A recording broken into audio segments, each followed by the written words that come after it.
Listo, entonces, cuando ustedes gusten, podemos empezar entonces la entrevista el día de hoy. Sí, bien, quisiera primero comenzar preguntando sus datos, Ujú. sus nombres y apellidos, por favor. Bien, yo soy el psicólogo Jorge Armando Dueñas Ticona. Picona, ok, Ujú. perfecto. Su número de colegiatura, por favor. Wow, ahorita no lo tengo en mi mente. A ver, a ver, a ver. Ahí se me Sí, no, agarraron frío. no se preocupe. Cinco. Si en todo caso no lo tiene en el momento ahorita, igual mi compañera que la ha contactado le voy a pasar ahí mismo donde ponga sus datos, tanto su nombre con su apellido, también con su colegiatura, qué especialidades tiene y también dónde está trabajando actualmente. Y la experiencia laboral que ha tenido a lo largo de su carrera, pues, ¿no? Y por último, su edad, nada más. Entonces sería más general los que son datos. ¿Sí? Perfecto. Ujú, Ok, listo. Bien, entonces comenzaremos con las preguntas. ujú. ¿Sí? Ok. A ver, la primera pregunta trata más que nada sobre qué es la afectividad desde su punto de vista de usted.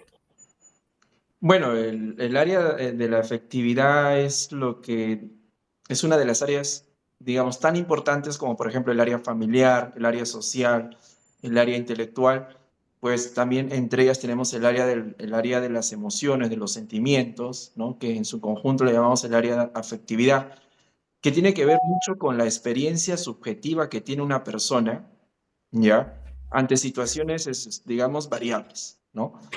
Y tan subjetivo es que de repente una misma situación puede generar una experiencia, un sentimiento, una emoción diferente en cada uno de nosotros y que va de la mano también con nuestra experiencia de vida, ¿ya? Y el grado de madurez que podamos tener. Entonces, eso para mí es el área de la afectividad, ¿no? Es la parte donde podemos encontrar nuestros sentimientos, nuestras emociones, y que por lo general siempre van a ser particulares, ¿no? O sea, diferente en cada persona. Claro, perfecto, muchas gracias. Bien, continuemos con la segunda pregunta.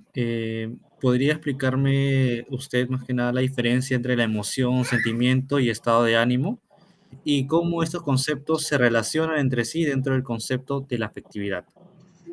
Claro, justo cuando uno tiene este rol de evaluar, ¿no? Desde un punto de vista psicológico, se va a encontrar con prácticamente con esas tres, vamos a llamarlo así, tres características que podríamos diferenciar en el área de la afectividad. Puedo empezar con la emoción, ¿no? Considero que es justamente la sensación, es la experiencia subjetiva que uno va a tener. Se dice que las emociones por lo general son universales, ¿no? ¿Por qué?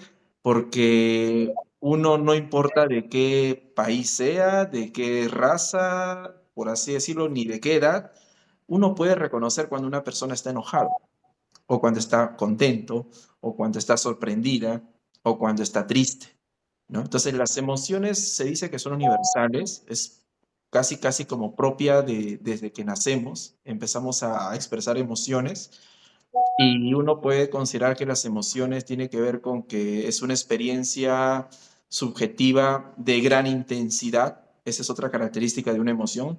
Normalmente tiene una gran intensidad, o por lo menos la persona lo percibe así, y de corta duración, ¿no? Eso también es otra característica, de corta duración. Entre ellas tenemos las más básicas que ya las mencioné, ¿no? Alegría, enojo, sorpresa, tristeza, ira, ¿no?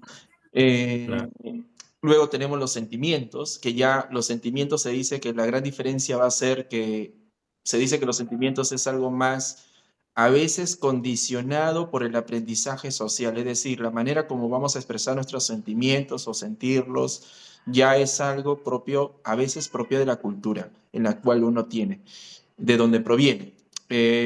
Puedo decir, por ejemplo, que los sentimientos, a diferencia de las emociones, son menos intensas, es verdad, pero digamos que son de larga duración, ¿ya? Y más manejables, por así decirlo. En cambio, las emociones, por ejemplo, al ser tan intensas, desencadenan cambios en el organismo brusco que hace que la persona justamente puede ser que sea difícil de gestionar, ¿no? digamos, corporalmente, ¿no? Una persona con ira, por ejemplo, pues hasta esa emoción puede generar una conducta desadaptativa, ¿no? Como lanzar un golpe, por ejemplo. En cambio, los sentimientos es más manejable para nosotros, ¿ya? Son de menos intensidad, pero duran más, ¿no? Hay sentimientos como, por ejemplo, podríamos decir el odio, ¿no? El odio es un sentimiento, por ejemplo, porque no es que uno odia un segundo, 2 segundos o una hora, sino es algo que a veces puede durar toda una vida. El amor o el enamoramiento también es un sentimiento, ¿no? Porque es algo que se va dando con el tiempo y puede durar mucho tiempo también y se puede ir transformando también, ¿no? En cambio, las emociones no tanto, ¿no? Las emociones son bien básicas.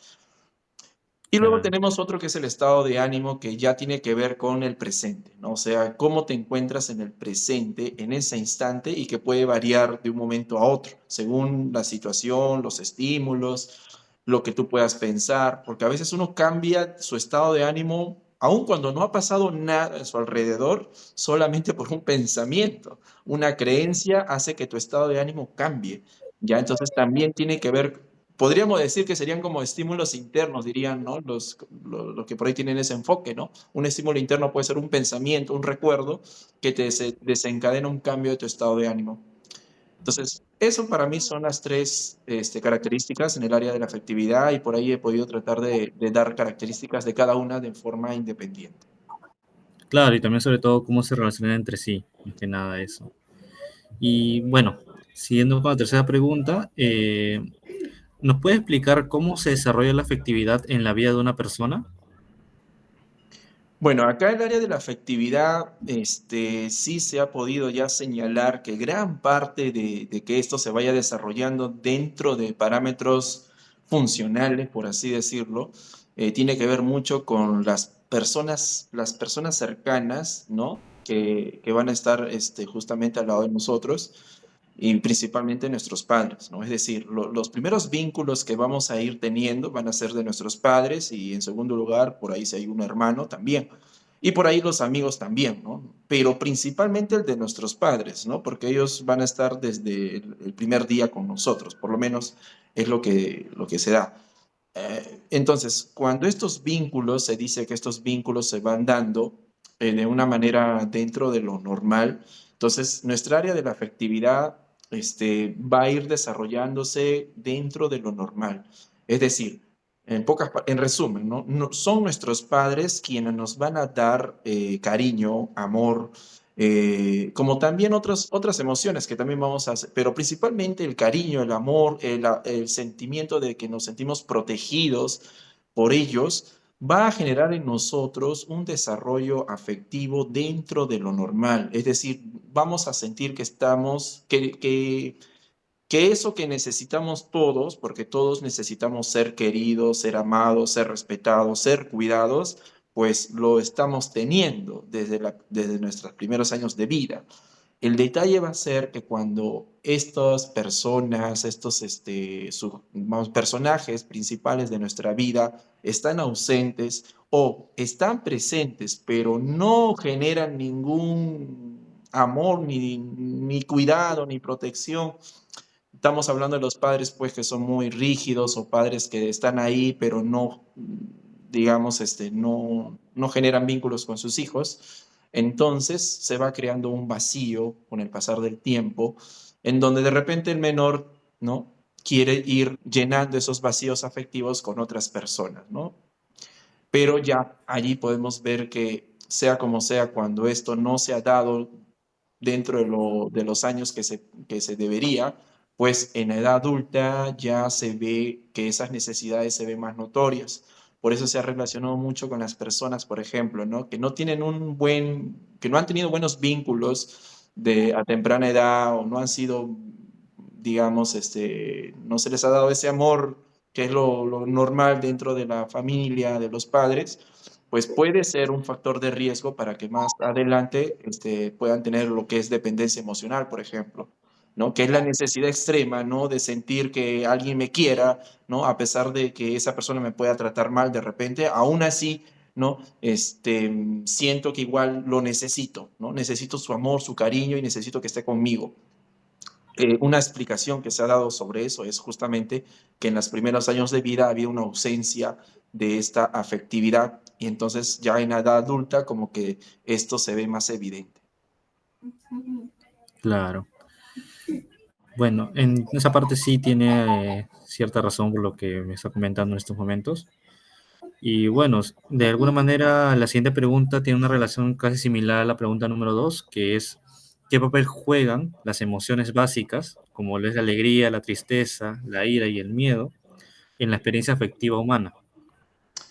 Sí, o sea, eso también es algo importante porque a veces hasta esa pregunta puede ser, es parte del proceso a veces de psicoeducación en las personas que tienen algún problema emocional, ¿no? Porque se ha creído mucho que hay emociones positivas y hay emociones negativas, ¿no? Es decir, las personas a veces queremos solamente experimentar las emociones positivas y no las entre comillas, negativas. Pero cuando uno va revisando la literatura, va encontrándose que las emociones pueden tener una finalidad adaptativa, todas, todas. Pero ya es cuando la persona toma decisiones en base a esas emociones donde puede ser desadaptativo. Es decir, la emoción no es el culpable, digamos, de que uno realice ciertas conductas, sino es la misma persona que a partir de esa emoción realiza conductas. Pero la emoción en sí no es mala, es lo que intento decir, ¿no? Es parte de Claro, lo que nos hace ser humanos. Por ejemplo, la alegría, su finalidad es que nos motiva a hacer conductas. Cuando uno está alegre, pues se tiene ganas de hacer muchas cosas, ¿no? Entonces puede escribir, bailar, ir a estudiar, trabajar. Entonces la alegría, creo yo, una de sus funciones principales es de motivar la conducta, ¿no? Que esa conducta se realice. Por ejemplo, podríamos hablar sobre la tristeza, que es lo que muchos dicen una emoción negativa, pero uno cuando revisa la literatura se da con la sorpresa que la tristeza, por ejemplo, si bien es cierto, no es algo que tampoco uno desearía estar triste todo el día, pero se dice que la tristeza es la oportunidad que tenemos para reflexionar sobre esa situación que nos ha parecido algo de repente que no deseamos pasar, ¿no? Algo desafortunado. Ya, la tristeza sería como que una, algo que nos sitúa a poder reflexionar sobre eso, ¿ya? Sobre eso. Entonces, por eso muchas personas cuando están tristes suelen pensar mucho. Pero está bien, porque a veces tenemos que pensar sobre lo que estamos haciendo, sobre si el camino que estamos eligiendo es el ideal. Si la persona la pareja que tengo me hace sentir triste, entonces en ese momento en que estoy triste, será el momento en que yo me ponga a pensar, ¿esta persona en realidad me está generando un bienestar o esta persona de repente lo único que hace es que de repente yo no me sienta tan cómodo con mi vida diaria, ¿no? Entonces nos ayuda a reflexionar. La ira, por ejemplo, se dice que si bien es cierto, cuando lo sentimos puede desencadenar conductas de repente que no desearíamos, ¿no? Hay muchas personas que realizan violencia física o psicológica por un tema de ira, principalmente. Pero se dice, por ejemplo, que la ira, su función, vamos a llamarlo así, su función básica sería de que nosotros estar en un estado de protección. O sea, la ira nos ayudaría a protegernos, ¿no? A protegernos, ¿no? Entonces, cuando uno siente que está atacado por alguien, pues el enojo, la ira sería esa emoción que nos ayuda a estar alerta y, digamos, no dejarnos violentar, por así decirlo, o amenazar por otras personas. Entonces, la ira tiene una función, ¿no? De poder reaccionar con una magnitud en donde podamos salir airosos, ¿no? Pero sería como que un último recurso también, ¿ya? Y bueno, ¿qué más podría decir? A ver, la ira, la tristeza, la alegría, y por así, el bueno, miedo. el miedo, por ejemplo, el miedo es una emoción tan importante porque nos ayuda a estar alerta sobre una amenaza. La ira sería para que nosotros podamos reaccionar ante esa amenaza que por ahí puede ser, pero antes de la ira también está el miedo, y el miedo sería, digamos, como si fuese nuestra alarma que le ponemos al auto, que le ponemos a la bicicleta, que nos ayuda a estar alerta porque algo malo puede pasar, ¿no? No, y que no necesariamente es para reaccionar con una conducta violenta, sino simplemente para reaccionar, o sea, para hacer algo, porque sin miedo no estaríamos, ya Si no tuviéramos miedo, ya nosotros nos hubiéramos extinguido hace tiempo, para empezar, ¿no? Porque el Exacto. miedo nos ayuda a estar alerta y, si es necesario, a enfrentar la situación o a huir, porque a veces es bueno también huir, ¿no? O sea, por ejemplo, tú estás caminando en la noche, ves ahí dos personas sospechosas, tú sientes de repente un poco de temor. Ese miedo hace que tú de repente digas, no, mejor no, ya no sigo caminando, mejor llamo un Uber. Entonces, la emoción de miedo te ayudó a tomar una decisión de repente más adaptativa, que es, en vez de yo darme de valiente y caminar ahí sabiendo que es probable que me puedan robar o matar, entonces mejor digo, no, reflexiono, digo, tengo miedo, muy bien, ya puede pasar esto, llamo un Uber y así me evito un problema, ¿no? Entonces, el miedo jugó un rol importante allí. Claro, exacto. Más que nada, la última parte, la última emoción que viene a ser el miedo es como que siempre ese estado de prevención en el que de alguna manera nos tiende a estar alerta siempre, pues, ¿no? Como usted dice, si no existiera el miedo, hace tiempo nos hubiéramos extinguido prácticamente, ya que no estuviéramos o no tendríamos esa parte instintiva que nos caracteriza siempre a los humanos, justamente estar alertas a cada momento, ya sea para un miedo, para algo malo, o capaz también por estar en un momento ansioso, nervioso. Muchas opciones. Claro, ¿no? Bueno, Sí, sí. la pregunta es que ¿cómo se va esta? ¿Cómo se pasan igual una iba? Ya. No se te escuchó bien la pregunta, no sé si podrías volver a repetir, por favor. Sí, sí, claro, no te preocupes. Más que nada, las emociones, ¿cómo se manifiestan estas y cuál es su función adaptativa? Ya, bueno, las emociones en sí nos ayudan a adaptarnos al entorno prácticamente, ¿no? Son como que los cambios que vamos a ir teniendo según cómo se van presentando las situaciones. Eh, Va a ser adaptativo cuando la persona entienda que es normal lo que está sintiendo, para empezar, ¿no? Alegría, enojo, ira, y que entienda que lo que está sintiendo no es ni malo ni bueno, ¿no?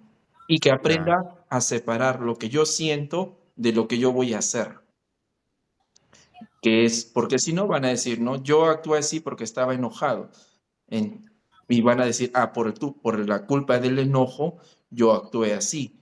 En cierta manera, el enojo puede ser un factor que esté relacionado a esa conducta, pero no necesariamente se deba únicamente por eso, ¿no? Es decir, eh, las conductas que hacemos, la gran mayoría es porque la elegimos, ¿no? Es una decisión. Y como es una decisión, podríamos hacerla como no hacerla, ¿no? Hay personas que se reconocen que son fáciles de enojarse, entonces ellos entienden que cuando están enojados realizan conductas que luego se van a arrepentir.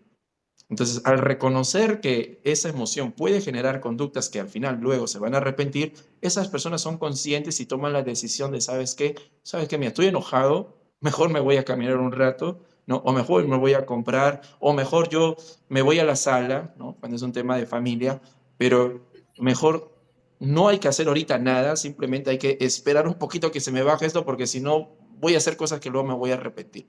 Entonces, creo que esa es la clave, ¿no? Identificar lo que estás sintiendo, reconocer qué haces cuando te sientes así, para ver si es mejor de repente esperar a que esa emoción disminuya. Porque justamente como hablábamos al inicio, si bien es cierto, las emociones son de gran intensidad, pero lo bueno es que son de corta duración, ¿no? claro. Entonces la persona, cuando entiende que la emoción es muy diferente a la conducta que va a realizar, ¿no? Y que es él quien toma la decisión de esas conductas, entonces la persona de repente tiene más probabilidad de no hacer conductas que luego se arrepienta, porque como que ha podido pensar más y tratar de regularlas. Y una manera de regularlas a veces es con el tiempo fuera, como quien dice, ¿no? Normalmente cuando es el enojo o la tristeza, normalmente la tristeza se puede regular mucho con el diálogo, cuando la persona expresa lo que siente,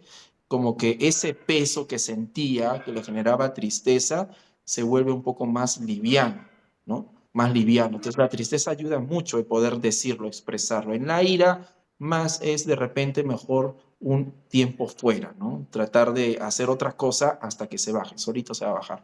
Por lo menos esperar un tiempo prudente. Ahí es cuando se vuelve más adaptativo las emociones. Exactamente. Sí, bueno, como última pregunta, es un poco más ya relacionada a lo que es la personalidad. ¿Usted cómo cree que influye la afectividad, nuevamente, en el desarrollo de la personalidad y en las relaciones interpersonales? Van siempre de la mano, ¿no? La personalidad tiene que ver con la manera como normalmente reacciono, me conduzco en la vida. Son casi, podríamos decir, patrones casi repetitivos, ¿no? Son como características que cada uno tiene. Y bueno, entonces, dentro de la personalidad está nuestra conducta motora, nuestra conducta emocional o nuestra respuesta emocional, ¿ya? Y también nuestra conducta social, cognitiva, hasta el área intelectual, también está ahí dentro de la personalidad, ¿ya? Entonces, van de la mano, ¿ya? Y bueno, cuando una personalidad tiene características como, por ejemplo, ¿no? Que la persona, por ejemplo, tiende a enojarse muy rápido en situaciones de repente que no, la mayoría no se enojaría, ya. Y cuando la persona suele tener esa manera de reaccionar así frecuentemente, ya estamos hablando que eso ya es o sea, esa respuesta emocional forma parte de su personalidad, ¿no? Bueno, si estamos hablando de un adulto. Entonces, yo diría que la personalidad ya estaría más arriba y una característica de la personalidad sería el área de la afectividad como tal, ¿no? Entonces, son formas de reaccionar. Hay personas que tienen, decía, ¿no? Tienen el sistema nervioso muy sensible, es decir, ante pequeños estímulos reaccionan de manera muy brusco y hay otras que de repente su sistema nervioso de repente es más manejable, ¿no? Y eso lo podemos ver, por ejemplo, ahora, si pasa un terremoto, perdón, un temblor, ¿no? De 5 o 6 grados, hay algunas personas que su sistema nervioso es muy sensible y entonces cuando ya está empezando, ¡fum!, salen volando, ¿no? Y dejan a sus amigos ahí, tú ve, ¿no?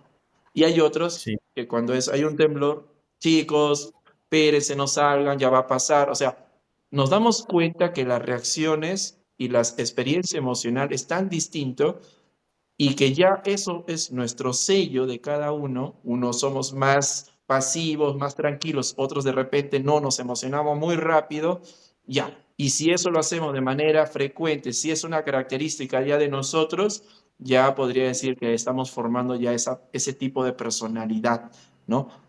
Como tal, unos más con una estabilidad emocional más manejable y otros hasta con una inestabilidad emocional, ¿no?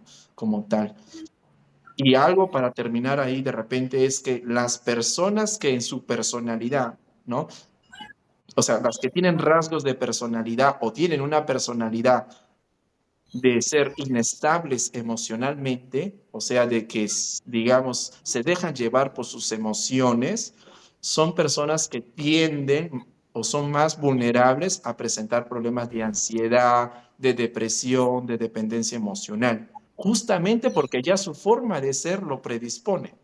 Y las personas que son más estables emocionalmente y que ese es su sello de su forma de ser, son personas que de repente difícil que entren en un problema psicológico, difícil, ¿no? Porque tiene aspectos sí. positivos. Sí, como usted dice, ese ejemplo que justamente nos acaba de mencionar sobre el tema del sistema nervioso que se ve en ciertos momentos donde hay esas situaciones de peligro, se podría decir, la reacción es muy diferente dependiendo de cómo lo perciban ya los demás. Y bueno, de verdad agradezco bastante por el tiempo dado ante esta entrevista. Ha sido corta más que nada. Más que nada es un apoyo por parte de ustedes y nosotros para nuestro trabajo justamente que estamos realizando. Esta entrevista va a ser expuesta en nuestro curso. Vamos a tratar de poder brindar las respuestas que usted nos ha dado para poder exponerlas bien. Porque de verdad, muchísimas gracias, les agradezco por su tiempo, de verdad.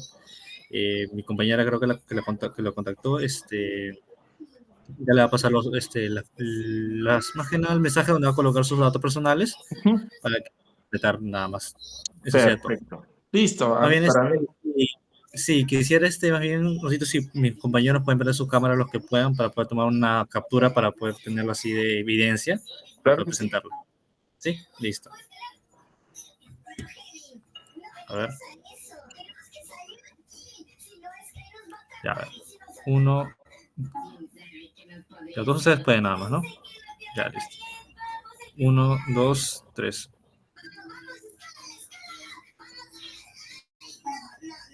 Ya está.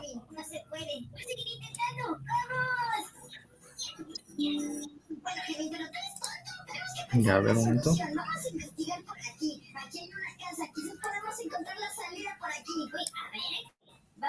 Ya, listo.